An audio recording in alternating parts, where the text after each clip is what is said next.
Hello students, welcome to XandY Learning. നിങ്ങൾ എൻ്റെ ഒരു വീഡിയോ കുറച്ച് മുന്നേ കണ്ടിട്ടുണ്ടായിരിക്കും. ഹൈസ്കൂൾ സ്റ്റുഡൻസിന് എഴുതാൻ പറ്റുന്ന ഒരുപാട് കോമ്പറ്റേറ്റീവ് എക്സാംസ് പരിചയപ്പെടുത്തുന്ന ഒരു വീഡിയോ.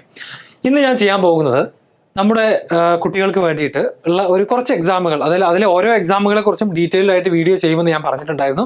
അപ്പോൾ അതിൽ കുറച്ച് പരീക്ഷകളാണ് ഞാൻ ഇന്ന് പരിചയപ്പെടുത്താൻ പോകുന്നത്. അപ്പോൾ നമുക്കൊക്കെ ഒളിമ്പിക്സിനെ കുറിച്ച് എല്ലാവർക്കും അറിയാം അല്ലേ? എല്ലാ ആളുകളും 4 വർഷം കൂടുമ്പോൾ നടക്കുന്ന ഒളിമ്പിക്സ് ഒരുപാട് ഐറ്റംസ് നമ്മൾ ടി വിയിൽ കാണാറുണ്ട്, പലതിൻ്റെ റിസൾട്ട് നമ്മൾ വായിച്ചറിയാറുണ്ട്. അപ്പോൾ വളരെ എക്സൈറ്റിംഗ് ആയിട്ട് പല രാജ്യങ്ങളിൽ നിന്നും ഒരുപാട് ആളുകൾ വന്നിട്ട് ഒരുപാട് ഇവന്റുകളിൽ പങ്കെടുത്തുകൊണ്ട് മൊത്തം ഇന്റർനാഷണൽ ആയിട്ട് എല്ലാ കൺട്രീസും പങ്കെടുക്കുന്ന ഒരു കോമ്പറ്റീഷനാണ് ഒളിമ്പിക്സ് എന്നുള്ളത്. അപ്പോൾ അതിൽ മെയിൻലി സ്പോർട്സും അത്ലറ്റിക്സുമാണുള്ളത്. അതിൽ തന്നെ നമുക്കറിയാം, നമ്മൾ 100 മീറ്റർ റേസും സ്വിമ്മിങ്ങും അതുപോലെ ഇന്ത്യയിൽ നിന്ന് ബാഡ്മിൻ്റണിൽ അതുപോലെ ഷൂട്ടിങ്ങിലൊക്കെ നല്ല റിസൾട്ട് ഉണ്ടാവാറുണ്ട്, റൈറ്റ്?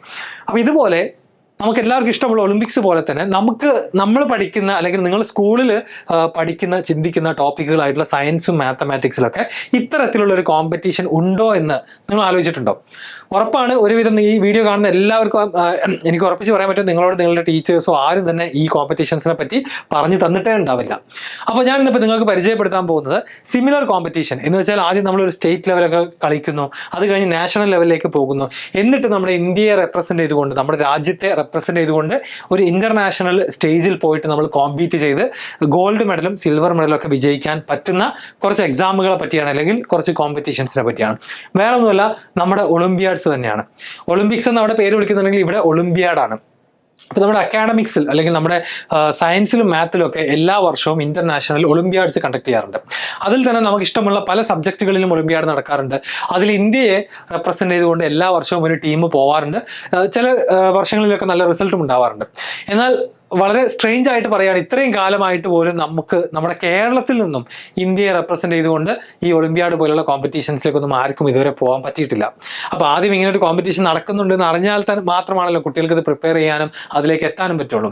അപ്പോൾ ഇന്ന് ഞാൻ നിങ്ങൾക്ക് അതുപോലത്തെ പരിചയപ്പെടുത്താൻ പോകുന്ന 2 എക്സാമുകളാണ് നമ്മൾ ഒളിമ്പിയാഡ്സ് എന്ന് നമ്മൾ ഡയറക്റ്റ്ലി വിളിക്കാറുള്ളത്. സോ ഇതിൻ്റെ ഒരു പ്രത്യേകത എന്ന് പറയുന്നത്, നമ്മൾ ഇന്ത്യയിൽ തന്നെ ഒരുപാട് എക്സാമുകളുണ്ട്. പ്രൈവറ്റ് ഏജൻസികൾ നടത്തുന്ന എക്സാമുകളുണ്ട്, സ്കൂളുകൾ നടത്തുന്ന എക്സാമുകളുണ്ട്, ചിലതിൻ്റെ പേര് ഒളിമ്പിയാഡാണ്. അങ്ങനെ ഒളിമ്പിയാഡ് എന്നുള്ള പേരിൽ തന്നെ ഒരുപാട് എക്സാമുകൾ നടക്കുമ്പോഴും നമ്മുടെ ഗവൺമെന്റ് ഔദ്യോഗികമായിട്ട് അല്ലെങ്കിൽ ഒഫീഷ്യലി കണ്ടക്ട് ചെയ്യുന്ന എക്സാമുകളാണ് ഞാൻ ഇന്നിവിടെ പറയാൻ പോകുന്നത്. അപ്പോൾ എല്ലാം ഒരുപാട് പ്രൈവറ്റ് ഉണ്ടെങ്കിൽ പോലും എപ്പോഴും നമുക്ക് ഗവൺമെന്റ് നടത്തുന്ന എക്സാം അല്ലെങ്കിൽ ഗവൺമെന്റ് കൊടുക്കുന്ന സ്കോളർഷിപ്പ് എന്ന് പറയുമ്പോൾ അതിന് കുറച്ചധികം വാല്യൂ നമ്മളെല്ലാവരും കൊടുക്കാറുണ്ട് അല്ലേ? അപ്പോൾ അതുപോലെ തന്നെയാണ് ഇവിടെയും ഈ ഒരു എക്സാമിന് കുറച്ചധികം വാല്യൂ, കുറച്ചധികം കോമ്പറ്റീഷൻ, കുറച്ചധികം ആസ്പിറേഷൻ ഒക്കെ വരാറുള്ളത് തന്നെയാണ്. ഓക്കെ, അപ്പോൾ അതിലൊന്നാണ് സയൻസ് ഒളിമ്പിയാഡ്. സയൻസ് ഇഷ്ടമുള്ള, സയൻസിൽ എക്സ്ട്രീംലി പാഷനേറ്റ് ആയിട്ടുള്ള, സയൻസിൽ ഹയർ ഓർഡർ തിങ്കിങ് സ്കിൽസ് ഉള്ള, അതുപോലെ തന്നെ സയൻസിൽ ഇതുപോലത്തെ കോമ്പറ്റേറ്റീവ് എക്സാമിനൊക്കെ പ്രിപ്പയർ ചെയ്യുന്ന കുട്ടികൾക്ക് ട്രൈ ചെയ്യാവുന്ന ഒരു ഓപ്ഷനാണ് സയൻസ് ഒളിമ്പിയാഡ് എന്നുള്ളത്. നമ്മുടെ ഗവൺമെന്റ് ഇത് നടത്താൻ വേണ്ടിയിട്ട് ഒരു ഗവൺമെന്റ് ബോഡിയെ ഏൽപ്പിച്ചിട്ടുണ്ട്. അവരാണ് ഈ എക്സാം എല്ലാ വർഷവും കണ്ടക്ട് ചെയ്യാറുള്ളത്. ഓക്കെ, അപ്പോൾ ഇതിന്റെ രജിസ്ട്രേഷനും മറ്റു കാര്യങ്ങളൊക്കെ തുടങ്ങുമ്പം ഓരോ എക്സാമിന്റെയും ഈവൻ മോർ ഡീറ്റെയിൽഡ് വീഡിയോ ഞാൻ തന്നെ ചെയ്യുന്നതായിരിക്കും. ഇപ്പം ഞാൻ നിങ്ങൾക്കിത് പരിചയപ്പെടുത്തുകയാണ്. നമ്മളിതാ മെയ് എൻഡിലാണുള്ളത്. ഇനി ഏതാനും മാസങ്ങൾക്കുള്ളിൽ തന്നെ ഇതിൻ്റെ എക്സാം ഡേറ്റും രജിസ്ട്രേഷൻ ഡേറ്റും ഒക്കെ വരുന്നുണ്ട്. സോ ഇത്രയും കാറ്റഗറിയിലാണ് ഈ എക്സാം നടത്താറുള്ളത്. First one NSEJS. അപ്പോൾ നിങ്ങൾ അറിഞ്ഞിരിക്കാം, national standard examination in junior scientific. അതായത് ജൂനിയർ സ്റ്റുഡൻസിന് എന്ന് വെച്ചാൽ ഹൈസ്കൂൾ സ്റ്റുഡൻസിന് എഴുതാൻ പറ്റുന്ന സയൻസ് ഒളിമ്പിയാഡാണ്. 3 ഫിസിക്സ്, കെമിസ്ട്രി, മാത്സ് 3 സബ്ജക്റ്റുകൾ കൂടെ കമ്പൈൻ ചെയ്തുകൊണ്ടുള്ള എക്സാമാണത്. അപ്പോൾ ഇതിൻ്റെ ഒരു പ്രത്യേകത, 8, 9, 10 പഠിക്കുന്ന കുട്ടികൾ എന്നല്ല ഇതിൻ്റെ എലിജിബിലിറ്റി. അത് അവരൊരു certain date of period, date of ബർത്തിൻ്റെ ഒരു റേഞ്ച് തന്നിട്ടുണ്ട്. അതിൻ്റെ ഉള്ളിൽ ജനിച്ച കുട്ടികൾക്ക് മാത്രമാണ് ഈ എക്സാം എഴുതാൻ പറ്റുക. ഓക്കെ, അതിന്റെ ഡീറ്റെയിൽസ് നമുക്ക് ആ രജിസ്ട്രേഷൻ സമയത്ത് ഞാൻ പറഞ്ഞുതരാം. രണ്ടാമത്തത് NSEP, national standard examination in physics. അപ്പോൾ ഫിസിക്സിൽ മാത്രമായിട്ട് നടക്കുന്ന എക്സാം ആണെന്ത് NSEP എന്ന് പറയുന്നത്. അപ്പോൾ ഇതിന്റെ പ്രത്യേകത, ഇത് നമ്മുടെ ഒരു +1 +2 ലെവലൊക്കെ നടക്കുന്ന എക്സാമാണ്. അപ്പോൾ ഹൈസ്കൂൾ കുട്ടികൾക്ക് ഇത് എന്തായാലും ട്രൈ ചെയ്തിട്ട് കാര്യമില്ല, +1 +2 നടക്കുന്ന എക്സാമാണ്. സിമിലർലി കെമിസ്ട്രി ഉണ്ട്, national standard examination chemistry. National standard examination in biology ഉണ്ട്, അതേപോലെ തന്നെ അസ്ട്രോണമി. ലാസ്റ്റ് വൺ കുറച്ച് ഇൻട്രസ്റ്റിംഗ് ആണ്, കാരണം ബാക്കിയൊക്കെ നമ്മൾ സ്കൂളിൽ കേട്ട ടോപ്പിക്കുകൾ അല്ലെങ്കിൽ സബ്ജക്റ്റുകളാണ്. പക്ഷേ അസ്ട്രോണമി എന്നുള്ളത് എന്തല്ല, നമ്മൾ സ്കൂളിൽ പഠിച്ചിട്ടുള്ളതല്ല. അപ്പോൾ അസ്ട്രോണമിയെ കുറിച്ച്, ആകാശത്തേക്ക് നോക്കിയിട്ട് നക്ഷത്രങ്ങളും ഗാലക്സീസും അതുപോലെ ബ്ലാക്ക് ഹോൾസിനെ പറ്റിയൊക്കെ ചിന്തിക്കുന്ന ആളുകൾക്ക് എന്ത് ചെയ്യാവുന്നതാണ്, എന്താണ് ഈ എക്സാം എന്നൊക്കെ അന്വേഷിച്ച് പഠിച്ച് അതിൻ്റെ ക്വസ്റ്റ്യൻസ് എന്താണെന്നൊക്കെ മനസ്സിലാക്കാൻ ശ്രമിക്കാവുന്നതാണ്. അപ്പോൾ ഈ ലാസ്റ്റ് വൺ ഒരുപാട് കുട്ടികൾക്ക് എഴുതാൻ പറ്റും. സെൻറ്ററിലുള്ള 3 നമ്മൾ +1 +2 ലെവലിലുള്ള എക്സാമാണ്. ഏറ്റവും ടോപ്പിലുള്ളത് നമ്മുടെ ഹൈസ്കൂൾ ലെവലിലുള്ള കുട്ടികൾക്ക് എഴുതാവുന്ന എക്സാമാണ്.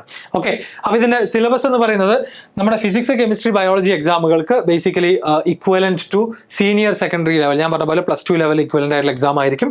അതേപോലെ തന്നെ ജൂനിയർ സയൻസ് എക്സാം ആണെന്നുണ്ടെങ്കിൽ അത് നമ്മളൊരു 10th level including 10th standard syllabus include ചെയ്തിട്ടുള്ള സിലബസ് ആയിരിക്കും. അപ്പോൾ അപ് ടു 10th വരെയുള്ള സിലബസ് ആണ് നമ്മുടെ ജൂനിയർ സയൻസ് ഒളിമ്പിയാഡ് ഉണ്ടായിരിക്കുക.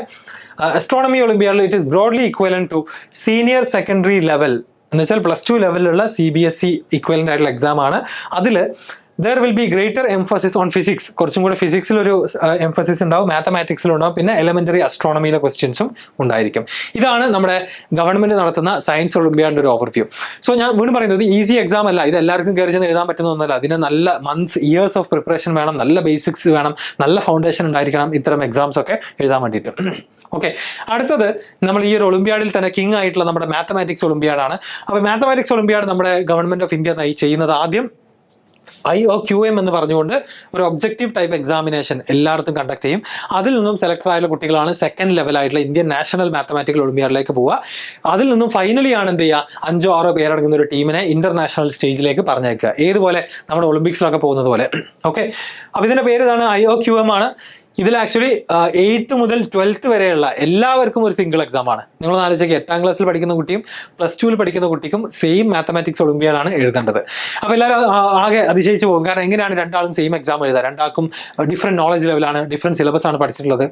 അപ്പോൾ എന്താണെന്ന് വെച്ച് കഴിഞ്ഞാൽ ഓരോ ക്ലാസ്സിലും 8ലും 9ലും 10ലും ഒക്കെ മിനിമം നമ്പർ ഓഫ് കുട്ടികൾ നെക്സ്റ്റ് റൗണ്ടിലേക്ക് ക്വാളിഫൈ ചെയ്യുന്ന രൂപത്തിലാണ് ഇതിൻ്റെ ക്രൈറ്റീരിയ സെറ്റ് ചെയ്തിട്ടുള്ളത്.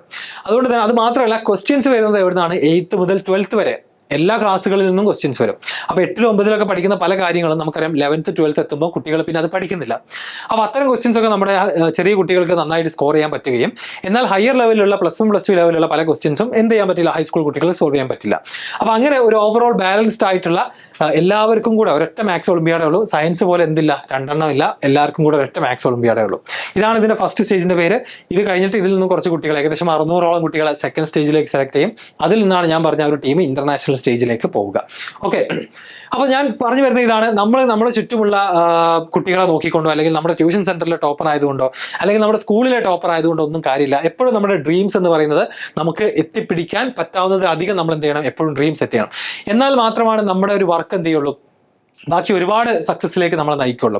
അല്ലാതെ നമുക്കിപ്പോൾ നമ്മുടെ എന്താണ് നിങ്ങളുടെ ഡ്രീം എന്ന് ചോദിച്ചു കഴിഞ്ഞാൽ, എൻ്റെ സ്കൂളിലെ ടോപ്പർ ആവണമെന്ന് പറഞ്ഞു കഴിഞ്ഞാൽ നമ്മൾ ഒരിക്കലും അതിൻ്റെ മുകളിലേക്ക് പോവില്ല. എന്നാൽ ഒരു നാഷണൽ ടോപ്പർ ആവണം, അല്ലെങ്കിൽ ഇന്ത്യയെ റെപ്രസെൻറ്റ് ചെയ്യണം എന്നുള്ള ഡ്രീംസ് ഒക്കെ ഉള്ള ഒരാളാണ് ചിലപ്പോൾ മേ ബി നാഷണൽ ടോപ്പർ ആവാം, ഇന്ത്യയെ റെപ്രസെൻറ്റ് ചെയ്യുന്ന ആളുകൾ വരെ ഉണ്ടാവാം, അല്ലെങ്കിൽ ഒരു സ്റ്റേറ്റ് ലെവൽ അല്ലെങ്കിൽ അതിനേക്കാളൊക്കെ മുകളിലേക്ക് എത്താൻ പറ്റുന്ന സ്റ്റുഡൻസ് ആയിട്ട് മാറുക.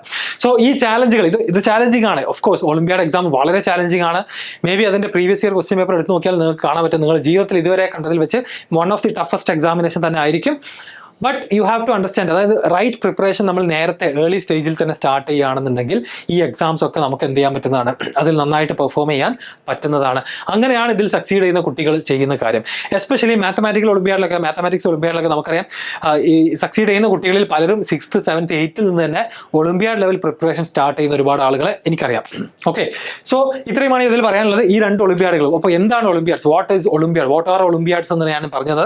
ഇത് കൂടാതെ ഒരുപാട് പ്രൈവറ്റ് ഏജൻസീസ് നടത്തുന്ന ഡിഫറെന്റ് എക്സാമിനേഷൻസ് ഉണ്ട്. അതിനെക്കുറിച്ചുള്ള ഡീറ്റെയിൽഡ് വീഡിയോ ഓരോന്ന് സെപ്പറേറ്റ് ആയിട്ട് നമ്മുടെ ചാനലിൽ ഉണ്ടായിരിക്കും. സോ XandY ലേണിംഗിന്റെ കമ്മ്യൂണിറ്റിയിൽ ജോയിൻ ചെയ്യുക, നമ്മുടെ ചാനൽ സബ്സ്ക്രൈബ് ചെയ്യുക. നിങ്ങൾക്ക് സ്കൂളിന്റെ കൂടെ ഇതുപോലത്തെ അടിപൊളി scholarship exam, competitive exams qualify ചെയ്യണമെന്നുണ്ടെങ്കിൽ നമ്മുടെ ചാനലിന്റെ അപ്ഡേറ്റ്സ് ഒക്കെ കാണുക. ഒരുപാട് ക്ലാസ്സുകളും ക്വിസുകളും എക്സാമുകളൊക്കെ വരുന്നുണ്ട്. കൂടാതെ തന്നെ നമ്മുടെ ഫൗണ്ടേഷൻ കോഴ്സ്, ഇത്തരത്തിലുള്ള എക്സാമുകളൊക്കെ മുന്നിൽ കണ്ടുകൊണ്ട് ഞങ്ങൾ ചെയ്യുന്ന ഹൈസ്കൂൾ ലെവലിലുള്ള ഫൗണ്ടേഷൻ കോഴ്സിനെ കുറിച്ച് കൂടുതൽ അറിയാൻ താല്പര്യമുള്ള ആളുകൾ ഡിസ്ക്രിപ്ഷനിലെ ലിങ്കിൽ അല്ലെങ്കിൽ നമ്പറിൽ കോൺടാക്ട് ചെയ്യുക, നിങ്ങൾക്ക് അഡ്മിഷൻ എടുക്കാവുന്നതാണ്. നമ്മുടെ ഫൗണ്ടേഷൻ കുട്ടികൾക്ക് വേണ്ടിയിട്ട് ആക്ച്വലി ഞങ്ങൾ എന്ത് ചെയ്യുന്നുണ്ട്, ഒരു ഒളിമ്പിയാഡൊക്കെ ഫോക്കസ് ചെയ്തുകൊണ്ടുള്ള സ്പെഷ്യൽ ബാച്ച് തന്നെ വെരി സൂൺ ഞങ്ങൾ എന്ത് ചെയ്യുന്നുണ്ട്, സ്റ്റാർട്ട് ചെയ്യുന്നുണ്ട്. Okay, thank you.